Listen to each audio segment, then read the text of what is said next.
మీరందరికీ తెలుసు. మీరంతా విఘ్నులు, శాసనసభ్యులు, శాసన మండలి సభ్యులు, మంత్రివర్యులు, సుదీర్ఘమైనటువంటి రాజకీయం ఉన్నట్టు కేశవరావు గారు ఉన్నారు. ఈ దేశంలో ఉండేటువంటి ప్రజలు మొదలు ఓటర్లు అయ్యి తర్వాత సిటిజన్స్ అయ్యింది. The process of enrolment preparation of draft electoral rolls commenced in September 1947. స్వాతంత్రం వచ్చిన ఒక నెల రోజుల తర్వాత, in anticipation of the constitution. అందుకే ఎవరొక సుప్రసిద్ధ వ్యాఖ్యాత జ్ఞాపకం రావటం లేదు. The people of this country have become voters first and citizens later. అంత ప్రాముఖ్యత కలిగినటువంటి ఓటు హక్కు ఎన్యూమరేషనిజం అని ఒక పదం వాడినామన్నా. Everything is enumerated. Parliament's power is enumerated in the constitution.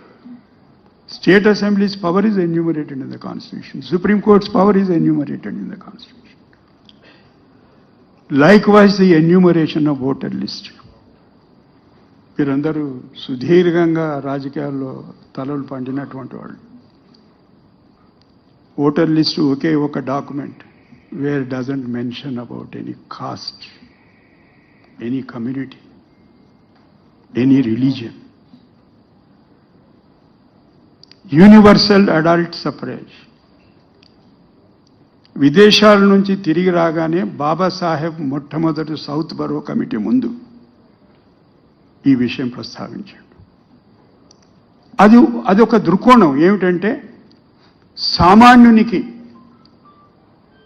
Vote హక్కు ఇస్తే అత్యంత దరిద్రమైనటువంటి పరిస్థితుల్లో ఉన్న తన వాళ్లకు ఒక ఆయుధం, it would be an instrument to empower themselves అని అనుకున్నాడు ఆయన. 1928 ఆల్ పార్టీ కాన్ఫరెన్స్.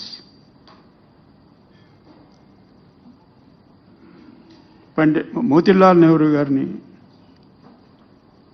అడిగినటువంటి సందర్భం, యూనివర్సల్ అడల్ట్ సఫరేజ్ ఉండాలన్నా లిమిటెడ్ సఫరేజ్ ఉండాలి. సుదీర్ఘంగా చర్చించి ఒకే ఒక మాట అన్నారు, ఈ దేశంలో ఉండే ప్రతి పౌరునికి ఓటు హక్కు ఉండాల్సిందే. ఇంత చరిత్ర ఉన్నటువంటి ఈ ఓటర్ లిస్టును ఆషామాషిగా ఏదో చిత్తుకారమైనట్టు మా ఇష్టం ఉన్నోని పేరు రాస్తాము, మా ఇష్టం ఉన్నోని పేరు తీసేస్తాం.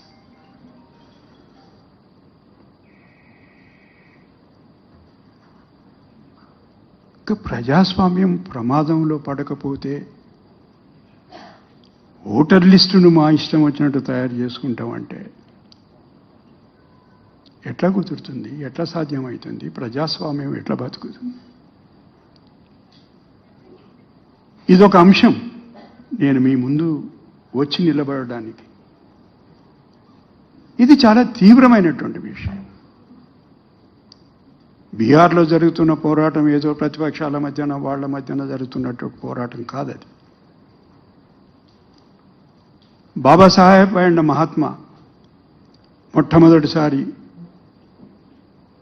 agreement was on universal adult suffrage in the third round table conference.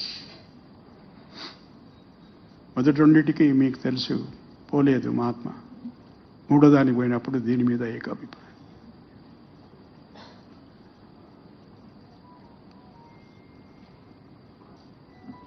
Constituent assembly, రాజ్యాంగ పరిషత్తు చర్చలు ఒకవైపు, దానికి ఒక సెక్రటేరియట్ ఉండేది మీకున్నట్టు. ఆ సెక్రటేరియట్కు చెప్పినారు ఏమిటంటే, మీరు ఓటర్ లిస్టు తయారు చేయండి.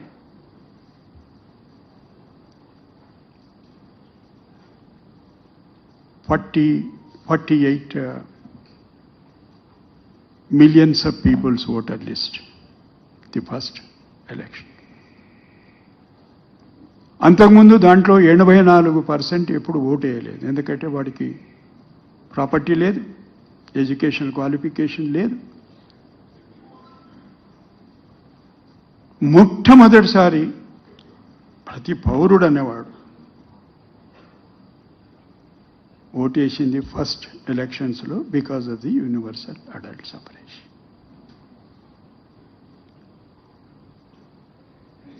ఇంత క్రిటికల్ ఇష్యూను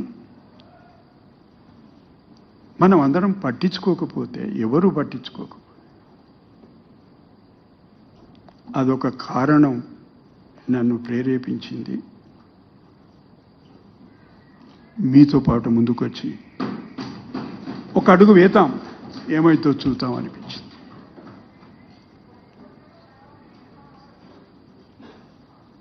సార్ ఒక విషయం చెప్తాను, చాలా టైం తీసుకున్నా, ఒకటే విషయం చెప్పి ముగించేస్తాను. తర్వాత పత్రికల వాళ్ళు ఒకవేళ ఏమైనా ప్రశ్నలు ఉంటే సమాధానం చెప్పే ప్రయత్నం చేస్తాను.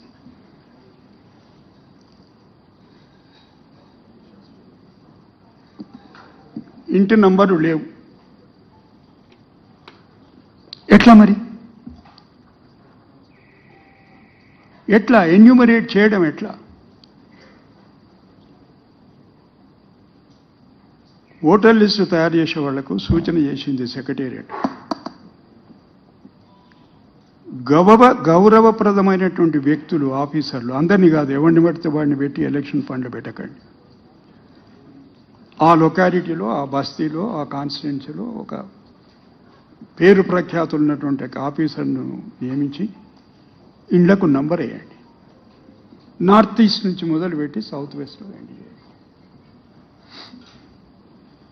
స్త్రీమూర్తులు 2 రకాలప్పుడు. ఒకటి, వాళ్ళు వాళ్ళ పేరు చెప్పారు,